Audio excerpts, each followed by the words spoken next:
In the journey of practice and in the journey of living among the world, there are things so small they decide the long fate of a person. Not the great upheavals, not the loud, dramatic choices, but the habits that seem harmless, repeated every day, quietly steering a life toward a distant place without our noticing. One of those small things, in the Zen spirit that Bodhidharma pointed to so directly, is how we handle our own words while we are still in the middle of something unfinished. It is not that we speak falsely, it is that we speak too soon. Not boasting with malice, but opening the mouth before the ground is firm. People today are used to sharing. The moment an intention arises, they announce it. The moment they begin, they proclaim it. After a few days of effort, they already hope to be seen. We tell ourselves we speak for motivation, for support, so the road feels less lonely. Yet few realize this. The instant we speak aloud what we are still trying to become, our attention has already begun to slip away from it. Bodhidharma emphasized that the mind is like water. If you want it to reflect clearly, it must settle. Every hurried word is a stone thrown into the surface. The stone may be small, but throw enough of them and the water cannot be still. When the mind is not still, action no longer travels straight. We begin a task, yet inside we are already doing a second task. Imagining what others will think, how they will respond, whether they will approve, whether they will be disappointed if we stop. Then the work is no longer the work. It becomes a performance, something we do not only for ourselves, but to protect the image we have already spoken into existence. And that is when an invisible weight appears. No one is tying us down. We tie ourselves with our own words. In Bodhidharma's Zen, silence is not concealment. Silence is the keeping of force. When strength is still tender, it needs shelter. When roots are not yet deep, they must be spared the wind. The wise are not afraid that others do not know what they are doing. They fear only that their own mind will be pulled away from the road it is walking. So many people quit halfway, not because the task is too hard, but because the mind becomes exhausted before the hands and feet have even learned the rhythm. Exhausted from explaining, exhausted from advice arriving too early, exhausted from comparison, exhausted from working while also carrying the burden of keeping a story consistent. The one who works quietly is different. They have only one job. Today, do a little better than yesterday. No one is watching. No one is scoring. No one is expecting. That simplicity feeds endurance. Bodhidharma did not teach people to flee from life. He taught how to live without letting life scatter the mind. Silence here does not mean never speaking at all. It means knowing when to speak and when to hold. There are stretches of road that should be walked alone. There are efforts that lose their wholeness if spoken too early, not because others are bad, but because our mind is not yet steady enough to remain untouched. Those who are not used to silence often feel empty. Working without anyone knowing can feel like walking at night. No lamp, no applause. But it is in that darkness that you hear your own footsteps. When no one is looking, you learn whether you truly want to continue. When there is no praise to lean on, you discover where your inner strength actually lives. True silence does not make a person smaller. It makes the ego stop swelling. When the ego steps aside, the work becomes purer. We do what needs doing, not what we want to be seen doing. We walk because the path calls, not because eyes are watching. And that purity is what accumulates lasting merit. Bodhidharma also pointed out that much of human suffering does not come from doing too much, but from carrying what is unnecessary. Speaking prematurely about what you are doing is exactly such a burden. It drags in craving, fear, winning, and losing. Put that burden down and you feel lighter, even though the work itself has not changed. If you are nurturing something unfinished right now, try keeping it for yourself. No need to speak quickly, no need to prove. Just do a little each day. When the thing is mature, whether you speak or not will no longer matter, because life will speak on your behalf. And if these words slow you down by one breath, if they make you want to keep the peace of what you are building, not out of fear, but out of reverence for the process, then something precious has already occurred. Silence, when Bodhidharma speaks of it, is not a way to hide from the world. It is an active choice to return and guard the mind. When you know that if you keep talking, keep explaining, keep unveiling, your mind will no longer remain still. People often believe speaking brings relief. Most of the time, it only divides inner power. Before we speak, all energy gathers toward the task. Once we speak, energy splits. Some goes into the work, and some goes into wondering what others think. That split is subtle, but repeated often, it becomes a great scattering. Silence is not clenching your teeth. It is knowing the mind is not yet steady enough to walk through other people's eyes, opinions, and comparisons.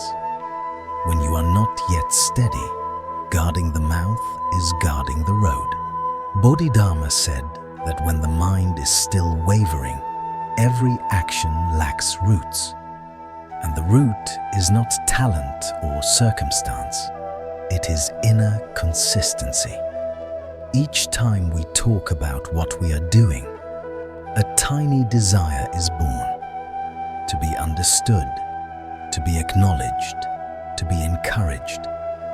It seems harmless, but it is a thin thread tying the mind outward. The more threads, the harder it is to walk straight.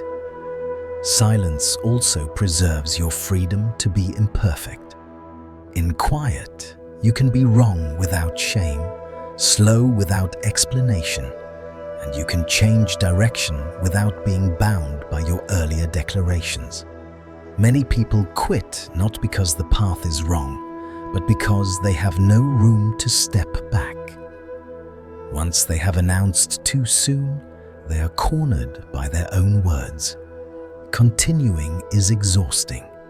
Retreating feels humiliating. So they drop the whole thing and carry a heavy mark inside for a long time. The quiet person does not suffer that trap.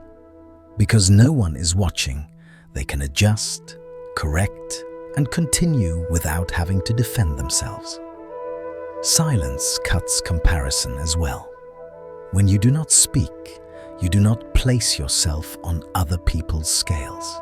No higher, no lower, just your work.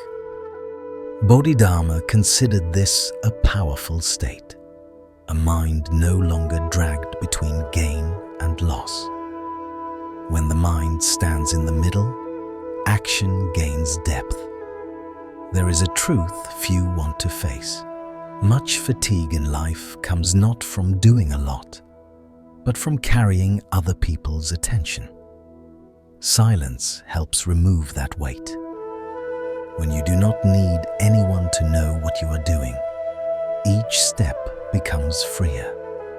No one pushes, no one pulls, no one judges. Only you and the work. Bodhidharma never advised isolation. He only reminded us, while you are still building, know how to close the door. When strength is sufficient, opening the door will not harm you. The problem is that most people open too early. When the inside is still empty, the outside wind enters. A house not yet stable is easily tilted. Silence is also discipline. Each time you want to tell and you stop yourself, you break a deep habit, seeking confirmation from outside. Breaking that habit, you begin to stand on your own. No applause needed, no proving required. If you look carefully, the people who go far are rarely loud at the beginning. Not because they lack dreams, but because they understand dreams must be raised in quiet. While a dream is still weak, speaking it aloud makes it fragile. Once it has become strength, speaking or not speaking no longer matters. So silence is not a lack of confidence. It is the sign of a mind learning to rely on itself. The moment you speak, the mind begins to leave the work. This is something Bodhidharma saw with rare precision. Not because words are mystical, but because once words escape, the mind turns outward to seek reaction. At first you think you are simply sharing. Then questions begin. What do they think? Do they believe me?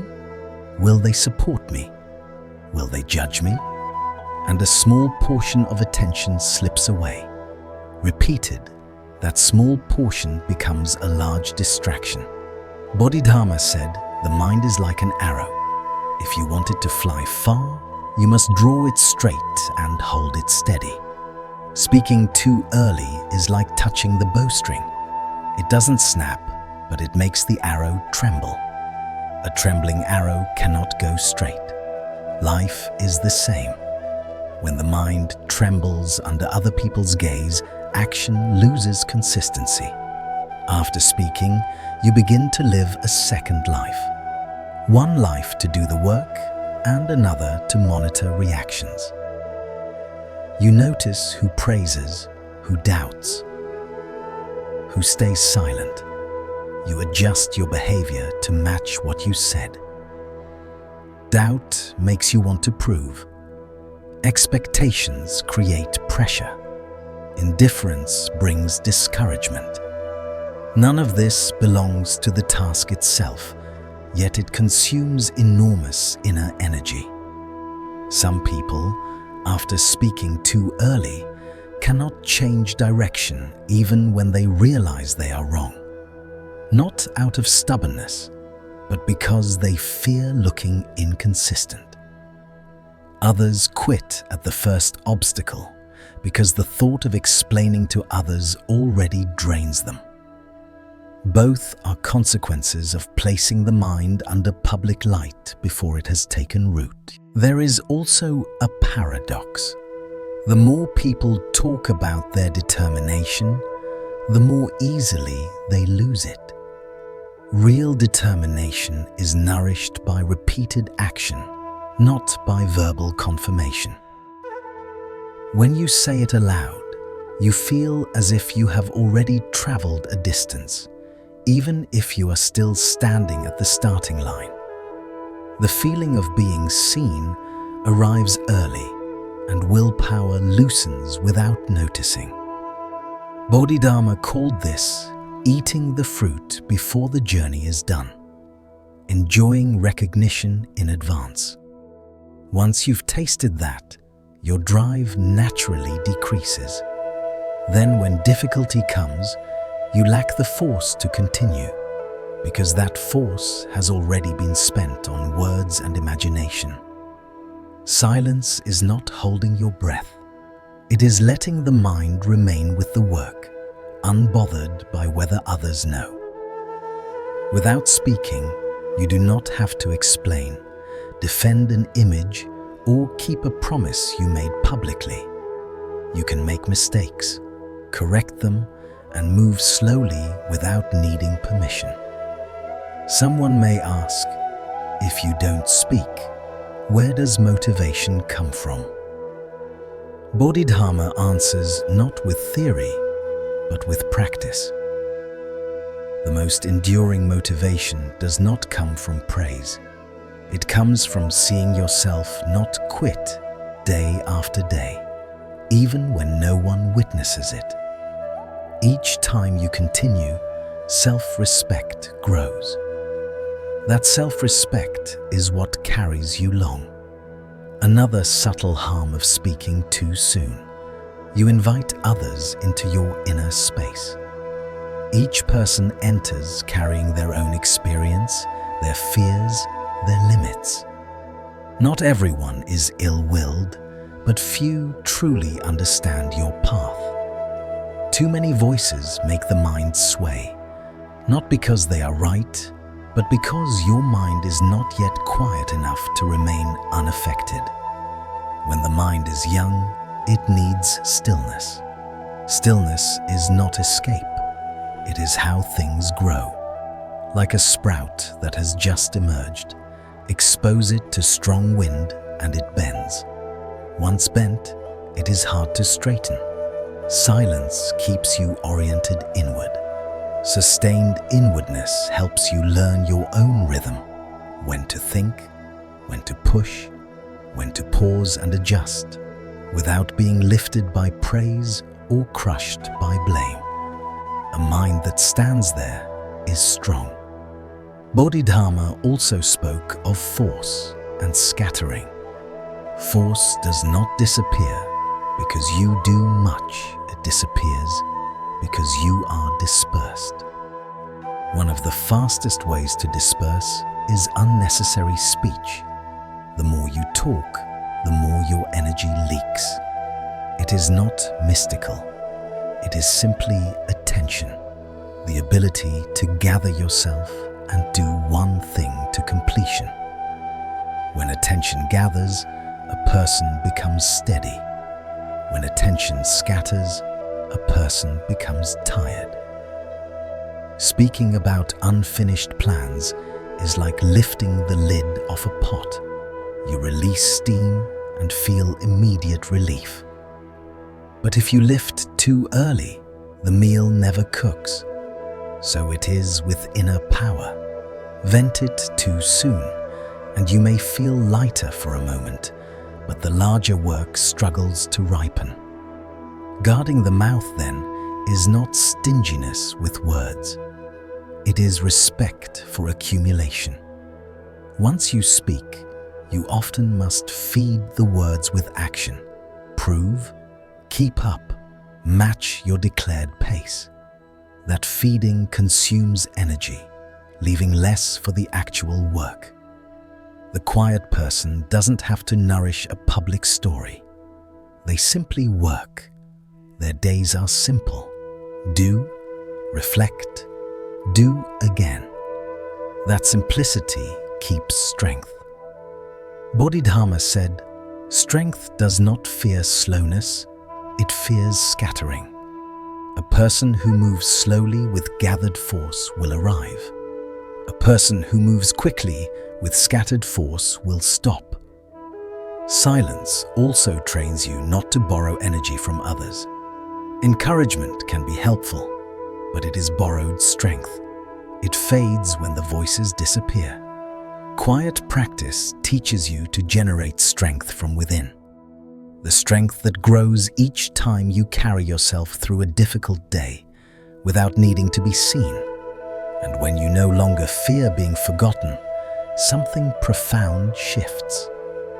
Many people, without noticing, are driven by a deep fear. Not being noticed, not being remembered, slipping out of others' attention. That fear creates noise, constant appearance, constant talking, constant proving. But Bodhidharma saw clearly that being visible does not make value durable. Visibility becomes familiar. Familiarity fades. True value stands on its own. Value that stands on its own is quiet. It does not need to announce itself. When needed, it is remembered first, not because it demanded attention, but because it has been reliable. The person who has cultivated skill, character, and steadiness does not need to cling to roles, titles, or constant presence. They can step back without panic and step forward without showing off. If you feel anxious because you are no longer as noticed as before, do not rush to make noise to fill the gap. Ask instead, what are you building when no one is looking? That question returns you to the real path. In time, you may realize you do not need to be remembered every day. You only need to be steady enough to do what needs doing when the moment arrives. When that steadiness is present, the fear of being forgotten dissolves. And when that fear dissolves, your steps become remarkably light. A story makes this plain. There was a middle-aged man in a neighborhood who did small repair jobs, enough to live day by day. One day he realized that if he kept going as he was, in a few years his strength would fade and work would dry up. He decided to learn a second craft, simple woodworking, small tables, shelves, basic pieces, nothing grand, only a new path to support his life. At first he was excited and told everyone, "I'm learning woodworking." Some laughed, "You're old, why bother?" Others advised him to stick to what he already knew. Others offered endless suggestions. None were cruel, yet gathered together they became noise in his head. At night he sat before the wood, hands unwilling, mind heavy with other people's voices. Within weeks, he quit. Later, he returned to it. This time, he told no one. No boasting, no announcing, no seeking opinions. By day, he did his usual work. At night, he quietly measured, cut, sanded, joined. When he made mistakes, he took pieces apart and tried again. No one knew, so no one mocked. No one knew, so no one pressured. Some nights he was too tired and stopped. Some nights he worked late, slow but steady. He didn't know Bodhidharma's words, yet he lived their spirit. Practice advances in small steps without breaking continuity. Because he had not spoken, he did not have to prove anything.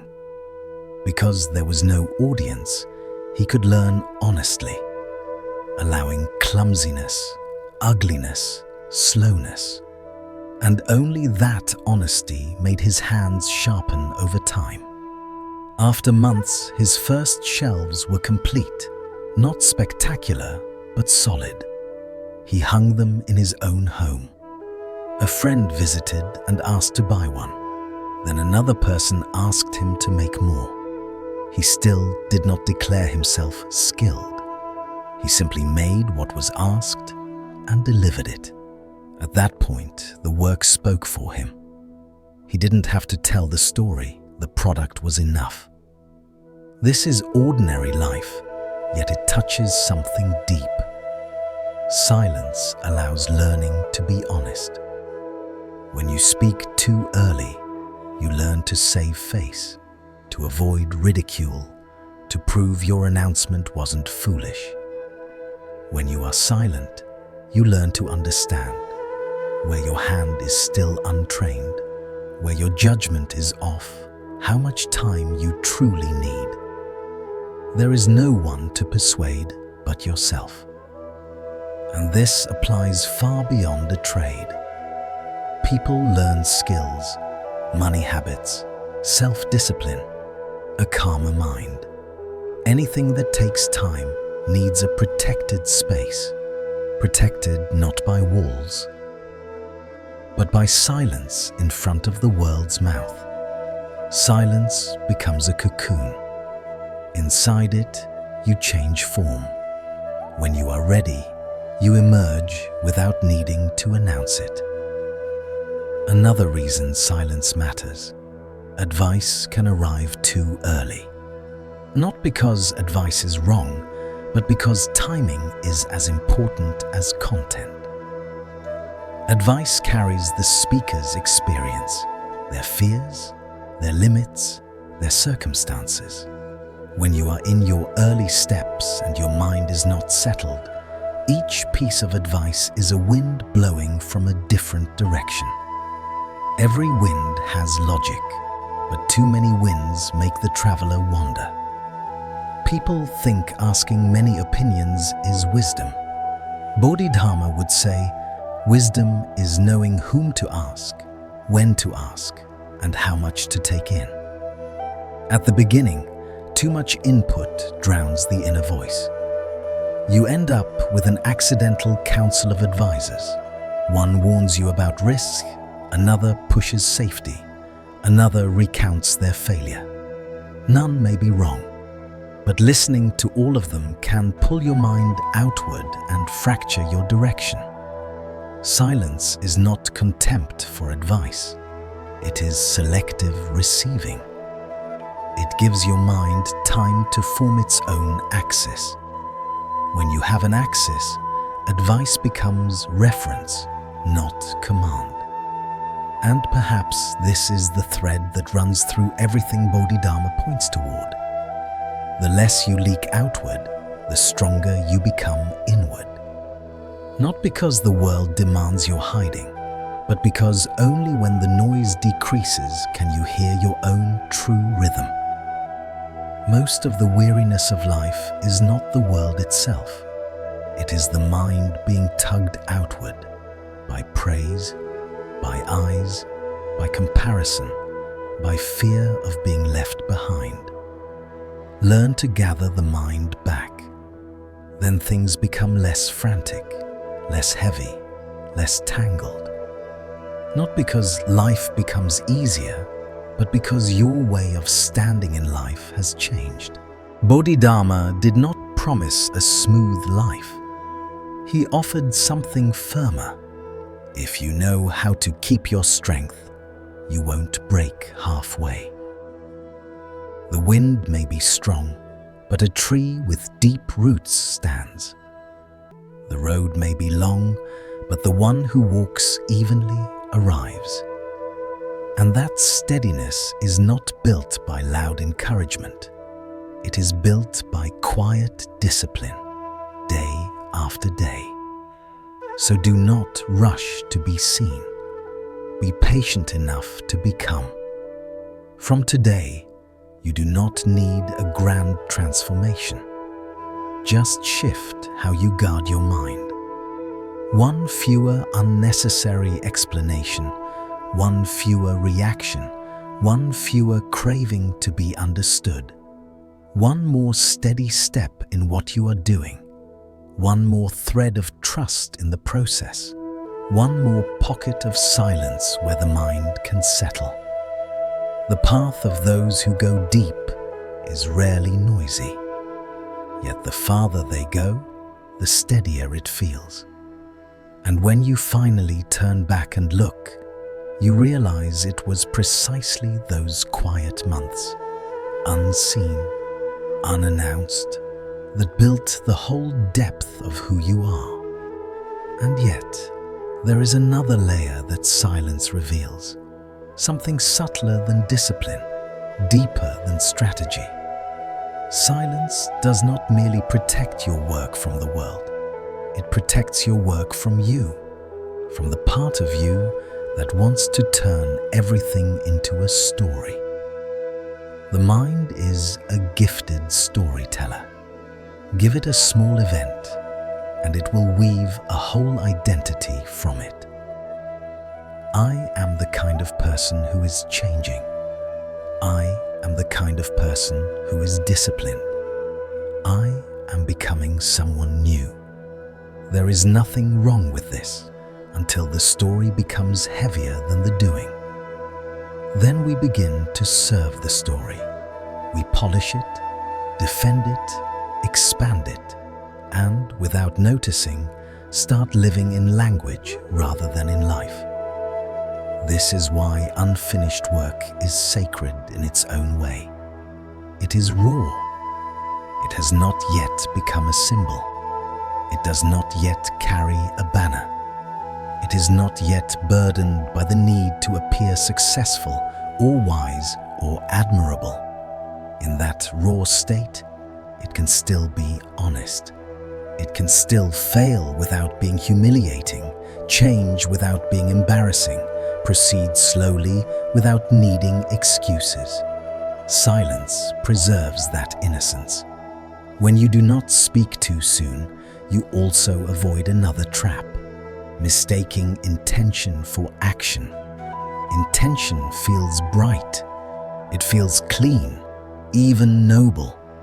And there is a hidden pleasure in announcing it, a pleasure that can be mistaken for progress.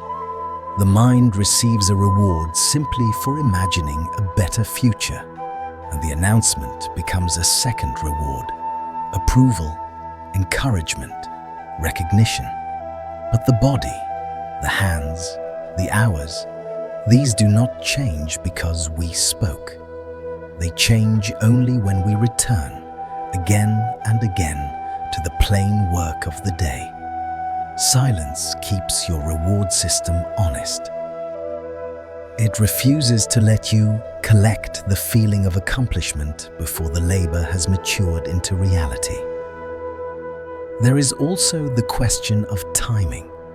Not only when to speak, but what kind of speaking is useful. Words that are used to coordinate with others, to ask for help when truly needed, to clarify responsibilities, these words serve the work. But words that are used to secure identity, to be witnessed, to recruit validation, these words drain the work. In Zen terms, you could say, one kind of speech is empty, one kind is full. Empty speech is not measured by how much you say, but by what it costs you, how much attention it takes, how much anxiety it stirs, how much ego it feeds. Full speech is not measured by beauty, but by clarity and necessity. It is speech that arises because the moment requires it, not because the self desires it. When you practice this, you begin to notice something. The urge to speak often comes at the exact point where the work becomes uncomfortable. When the task is easy, you are busy doing it. When it becomes hard, you begin to imagine how it would feel to be comforted, praised, reassured. Then the mouth wants to open. This is not a moral failure. It is simply a sign. The mind is searching for an easier form of relief. And here is the quiet power of silence. It teaches you to stay present with discomfort without immediately converting it into a narrative. Not everything that hurts needs to be explained. Not everything that is difficult needs to be announced. Some difficulties are simply the weight of growth. The muscle stretching, the habit resisting, the old self negotiating for its familiar comforts. Silence gives you the chance to let that negotiation pass without obeying it. It also sharpens your relationship with time. When you stop speaking about what is not yet finished, you stop demanding that time justify itself. The modern mind is impatient with invisible progress. It wants evidence quickly. It wants milestones, updates, proof. Silence is a refusal to treat time as an enemy. It is an acceptance that much of what matters happens underground. Root work, not leaf work. In nature, the deepest transformations are often quiet. Seeds split in darkness. Rivers carve stone over years without announcing each inch. Mountains do not post updates about becoming mountains. They simply endure. In the same way, your inner life does not need constant narration to be real. And then there is the matter of failure. Publicly declared goals often turn failure into identity. I said I would be this kind of person, and I wasn't. Silence makes failure smaller, more useful, more instructive. When no one knows, you fail and learn and continue. The failure becomes part of the process rather than a public verdict. This is why silence is compassionate. It gives you space to be human without theatrics. It gives you room to begin again without shame. It allows the process to remain a process, not a stage. Over time, the benefits appear in simple ways. You become less reactive.